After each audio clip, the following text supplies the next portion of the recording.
Claro, y depende de dónde estén localizadas las lesiones, los síntomas van a ser diferentes, porque cada parte del cerebro tiene una función muy específica. Si es la zona del habla, pues alterará el habla. Si es la zona de la memoria, se alterará la memoria. Claro, Rafael estaba grabando un especial en televisión española y él no se sintió bien. Él se sintió como mareado y confundido. De hecho, esa fue la razón por la que rápidamente él sabía que algo no... la persona que recibe o que siente esos síntomas sabe que algo no va bien. O sea, son síntomas muy específicos, doctora. Claro, sabe que algo no va bien, pero muchas veces, evidentemente, no se imagina que pueda ser tal la gravedad. Dice, bueno, pues tengo un malestar, porque probablemente él notaría ya desde hacía algún tiempo alguna cosa extraña, pero uno algo también... extraño. ¿Y qué son las cosas extrañas que se notan, Pues doctora? al principio empiezan con que se les olvida alguna cosa, de repente estoy mareado, me duele la cabeza, no me encuentro del todo bien, pero entiendo que en una persona con la actividad que él tiene, Total. la edad, todo eso, pues uno lo achaca también a todo esto, ¿no? Y no le da mayor importancia hasta que de repente pues puede pasar que de repente no puedo hablar bien, no encuentro las palabras. Es más, hay veces que ni siquiera el propio paciente se da cuenta, es consciente, se da cuenta las personas que le están rodean. a su alrededor. Efectivamente. Y eso es lo que lo hace confundirlo con el ictus. Efectivamente. Porque los síntomas son muy parecidos. Son muy parecidos, porque al final el ictus se produce por un daño al cerebro porque suele o faltar sangre o haber una hemorragia, ¿no? Porque hay dos tipos de ictus, uno que es isquémico, que falta riego sanguíneo, y otro hemorrágico, que es por una hemorragia. Pero al final daña una parte del cerebro, el tumor hace lo mismo.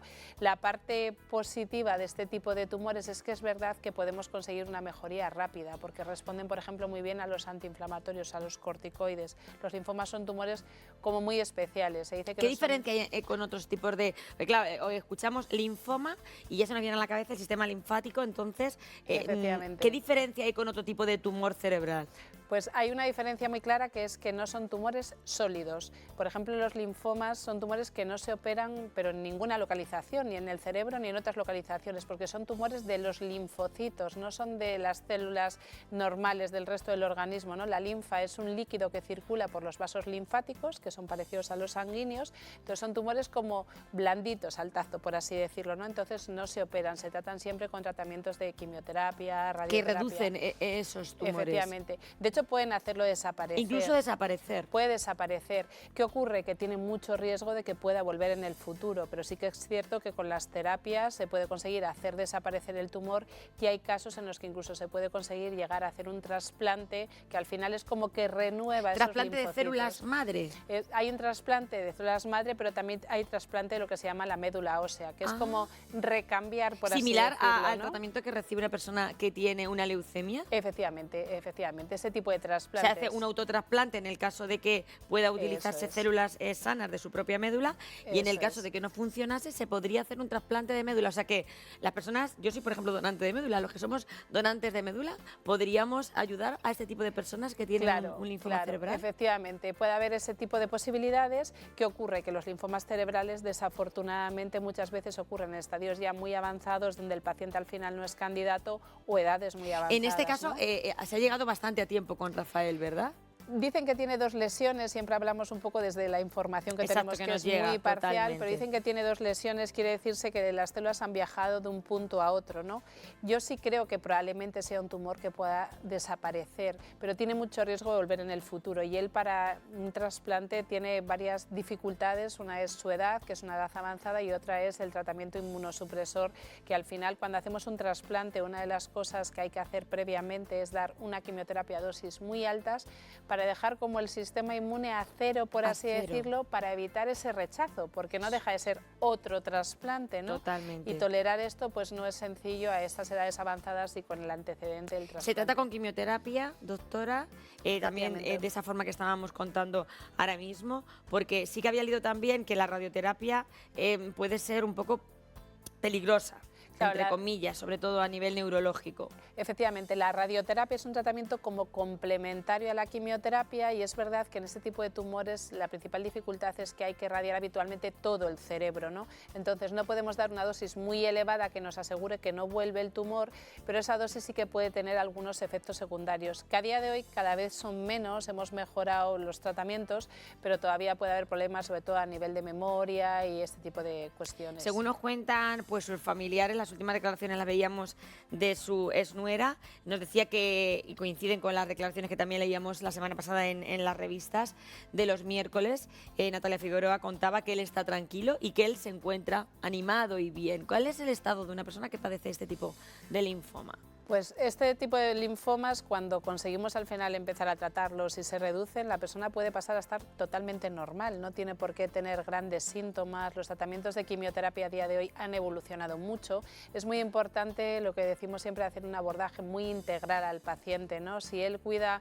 su alimentación, realiza un poquito de ejercicio físico para mantener esa masa muscular, pues el descanso, y se toma esos tratamientos que alivian los efectos secundarios de la quimioterapia, nos puede pasar. Y de hecho hace poquito yo decía que podíamos verlo otra vez en el escenario, sí, ¿no? Pues al final, pues compartiendo con todo su y público. Seguro que lo veremos. Efectivamente, yo coincido en esto, ¿no? Porque además todo lo que es en la parte de cualquier enfermedad, pero muy especialmente en la oncología, la actitud es muy importante. Y él tiene ¿no? muchísima actitud, Rafael.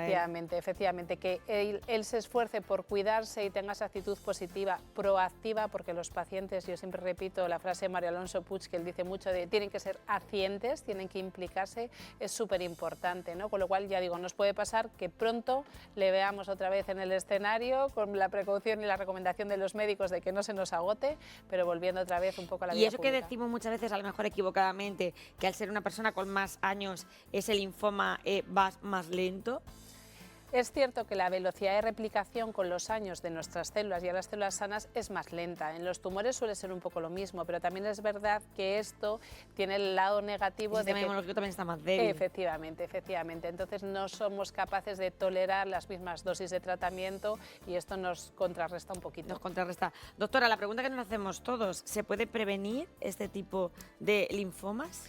El cáncer en general se puede prevenir. En realidad, y de eso sabéis mucho en IMOA. Sabemos mucho en IMOA, de hecho invito a cualquier persona que pueda venir el día 4 de febrero, que es el Día Mundial contra el Cáncer, haremos el segundo aniversario del Centro Nacional de Prevención del Cáncer, donde hablaremos mucho de la gestión emocional y del estrés para prevenir la enfermedad, porque más del 40% de los casos de cáncer se pueden prevenir. De todo tipo de cánceres. De todo tipo de cánceres. Hay factores que son muy claros, la buena alimentación es un factor clave en la prevención del cáncer, el mantener una buena masa muscular para que nos proteja. La fuerza que ahora tanto nos bombardean a todos. Hay que hacer ejercicios de fuerza. Efectivamente. El evitar la obesidad, por supuesto, hábitos tóxicos, el alcohol, el tabaco, pero muy importante también la gestión emocional, la gestión del estrés, porque al final, ¿qué ocurre? Que todo lo que suprima nuestro sistema inmune y todos esos malos hábitos lo suprimen, hace que el sistema inmune no luche contra las células que se dividen mal todos los días en nuestro organismo. Entonces, en todas las personas. En todas las personas. Es súper importante que la población se conciencie porque solo un 10% de los casos de cáncer son hereditarios. ¿Solo un 10%? Solo un 10%. Mínimo. Esto es súper importante y a día de hoy se sabe que el 90% son factores ambientales y el 40% depende de los hábitos de vida. De hecho, desde IMOA y el Centro Nacional de Prevención del Cáncer hemos lanzado una campaña que se llama 12-0, la prevención derrota al cáncer, porque hay 12 hábitos de vida muy claros que dedicaremos un mes a cada uno de estos hábitos. Entre ellos has citado alcohol, tabaco, obesidad, la protección solar, por supuesto, la buena alimentación, el ejercicio físico, el descanso, las infecciones, muy importante, que a veces parece que es una tontería, pero por ejemplo los tumores gástricos, en un 25% de los casos son en personas que tienen la infección de Helicobacter pylori, que a veces dice uno, tengo el Helicobacter, pero no voy a tomar el antibiótico. Hay que tratarlas. Hay que tratarla, es muy importante hacer esas consultas médicas, porque por ejemplo el virus de la mononucleosis, que se conoce como la enfermedad del beso, ¿no?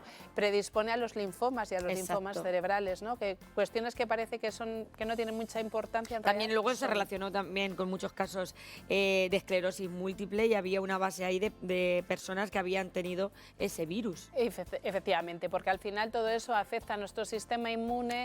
Se queda como en esa memoria. Claro, eso es, el virus se queda latente y de hecho en momentos de estrés, en momentos donde podemos tener otra infección, otra enfermedad, es como que se despierta, ¿no? Y nuestro sistema inmune a veces en el intento de luchar contra ese virus incluso reacciona contra nosotros mismos. Exacto. Y es lo que ocurre en la esclerosis múltiple, que se despigmentan algunas zonas del cerebro y da esas lesiones que atacan nuestras propias células, entonces es como que nuestro sistema inmunológico se vuelve loco. Entonces el objetivo finalmente es proteger ese sistema inmunológico.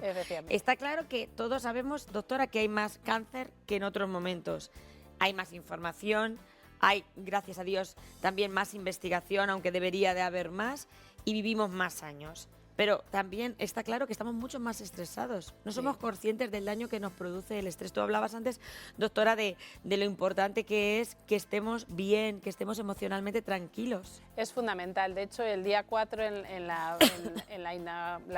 el aniversario, ¿no?, del Centro Nacional de Prevención del Cáncer, ahí presentaré un libro nuevo que he sacado, Desde mis cicatrices se llama, en base a mi propia experiencia con el cáncer, la experiencia de mi madre, pero sobre todo muy enfocada también en los hábitos saludables y en la gestión emocional, porque es fundamental. Y cuando yo le pregunto a los pacientes cuál cree que puede haber sido la causa, cuál es su alimentación, uno de los factores desencadenantes claros es el estrés, es la el mala estrés. gestión emocional. El estrés y sobre todo el sufrimiento. El sufrimiento también te hace enfermar. Claramente. ¿Cuántos casos conocemos de cáncer en personas cercanas que empiezas a investigar qué ha ocurrido? Pues llevaba mucho tiempo súper agobiada porque su marido estaba no sé cómo, o ella misma había tenido una situación traumática, una separación. Está detrás de muchos cáncer de mama, ¿verdad, doctora? Totalmente, totalmente. De cáncer de pulmón y de cáncer de colon. Son como esos tres cánceres, tienen mucho que ver con lo que nos pasa aquí dentro. Sí, sí. De hecho, en el cáncer de mama, el típico dicho, ¿no?, de tomárselo muy a pecho. Exacto, al final está muy relacionado, y efectivamente el sufrimiento al final, y esto suena como muy raro, ¿no?, cuando uno lo dice la primera vez, es una decisión que tomamos nosotros. O sea, sufrimos porque permitimos que la interpretación de nuestras emociones nos lleve a ese sufrimiento, pero es una opción, sufrir o no sufrir ante una situación, depende de la importancia que le demos. Claro, pero es fácil decirlo, mucha gente dirá qué fácil es decirlo, pero qué difícil es llevarlo a cabo. Por eso, también desde aquí creo que es importante que hagamos esa petición de que nuestro sistema sanitario se dote cada vez más de profesionales, psicólogos, ¿verdad?, porque son fundamentales. Fundamentales. Resulta fundamental que nos enseñen a gestionar nuestro día a día, porque al final, efectivamente, como bien dices, resulta casi imposible decir, pero yo no soy capaz, ¿no? Y se trata de aprender. Todos somos capaces, pero necesitamos unas pautas, una ayuda que nos ayude a encontrar ese camino para enfocarnos realmente en la gestión emocional adecuada. Aquí se han sentado pacientes tuyos, Elizabeth, con otros profesionales que trabajan también en INMOA, que yo siempre lo cuento, digo, que tenía 7 metástasis cerebrales, ahora que estamos hablando del linfoma cerebral. Personas que incluso habían dejado de comer, habían dejado de andar y que estaban desahuciados por el sistema sanitario y que han conseguido volver a tener una esperanza de vida. Claro, efectivamente, y esto es un mensaje súper importante, Julia, porque al final lo que ocurre es que hay muchas personas que tiran la toalla, ¿no?, sin luchar. Mi madre, como bien sabes, marzo de 2019 le quedaban 6 meses de vida. No solo está viva, sino que está estupenda, libre de enfermedad. ¿Cuántos años han pasado? Y yo creo, fíjate, han pasado más de 5 años. Imagínense. Y está maravillosamente bien. Y ella no tenía opciones, tenía metástasis cerebrales y está muy bien. Yo siempre digo a los pacientes cuando me preguntan, doctora, ¿mi cáncer es curable? Pues a lo mejor digo, en este momento no, pero no sé si mañana a lo mejor sí, y aunque no sea curable, muchas veces conseguimos cronificar la enfermedad. Todavía esta semana hemos visto 2 casos de pacientes con metástasis a múltiples niveles que se han quedado limpios de enfermedad. ¿Puede volver el cáncer en el futuro? Puede, pero ya veremos dónde, cómo lo atacaremos y además quién sabe lo que nos va a pasar mañana, ¿no? Con lo cual es muy importante no tirar la toalla. El momento en el que nos diagnostica la enfermedad es cuando más activos tenemos que estar, no es el momento de estar en el sofá, es el momento de hacer ejercicio, es el momento de comer sano, de esforzarse, porque la enfermedad no es una responsabilidad solo del médico, el paciente se tiene que involucrar y hay muchas opciones. Por eso es muy importante esas segundas opiniones, porque la sanidad en España desafortunadamente es muy desigual, y hablo incluso dentro de la sanidad pública, hay segundas opiniones dentro de la sanidad pública para poder tener las mejores terapias, para poder dirigirnos a los centros de referencia y así tener mucho mejor resultado. Pues doctora, muchísimas gracias como siempre por arrojarnos, doctora Rojo, siempre esa luz y esa esperanza tan importante en una enfermedad que por desgracia es la enfermedad junto con las enfermedades mentales del siglo XXI, que es el cáncer, que está ahí, pero que entre todos podemos luchar y conseguir que esa esperanza de vida siempre sea más larga y con mejor calidad de vida, que al final es el objetivo. Pues doctora Elizabeth Rojo, un placer, de verdad, directora del Instituto Médico de Oncología Avanzada, INMOA, a la esperanza, a la vida siempre. Gracias. Un placer, muchas gracias.